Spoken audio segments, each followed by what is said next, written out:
Hello friends, நான் ஜப்பான்லேருந்து ஸ்நாக்ஸ்லாம் வாங்கிட்டு வந்திருக்கேன். என்னென்ன ஸ்நாக்ஸ் வாங்கிட்டு வந்திருக்கேன்னு பாருங்களேன். எனக்கு வந்து வித்தியாசமாக தெரிஞ்சது வாங்கிட்டு வந்திருக்கேன். இது இன்னும் நிறையா நம்ம ஊர்லலாம் சாப்பிடல, அந்த மாதிரி ஏதோ ஒரு சாக்லேட் மாதிரி இருந்தது, அது வாங்கியிருக்கேன். அப்புறம் நம்ம பீனட்டில் நடக்கலையில் வந்து நம்ம இதுதானே சாப்பிடுவோம், பருப்பி சாப்பிடுவோம்ல, அது மாதிரி இருந்தது. இப்போ பிஸ்கட் பண்ணியிருந்தாங்க ஒரு பேக்கெட், அங்கேயே நாங்கள் வாங்கி சாப்பிட்டோம், ரொம்ப டேஸ்டியாக இருந்தது. இது ஒன்று வாங்கியிருக்கேன், பாருங்களேன் எப்படி இருக்குன்னு காட்டுறேன். அப்புறம் வந்து இது சும்மா நம்ம தட்டை முறுக்கெலாம் சாப்பிடுவோம்ல, அதுமாதிரி தட்டை மாதிரி இருக்குது.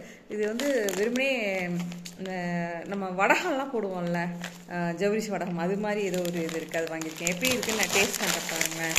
டேஸ்ட் ஏதா பரவாயில்ல, கையெல்லாம் வைக்கலாம்.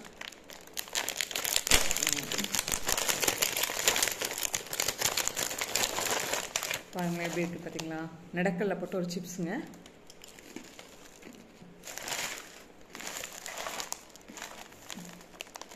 நல்லா இருக்குது, சாப்பிட்றதுக்கு நல்லா இருக்குது. இது அதே மாதிரி இன்னும் இருக்குது. இது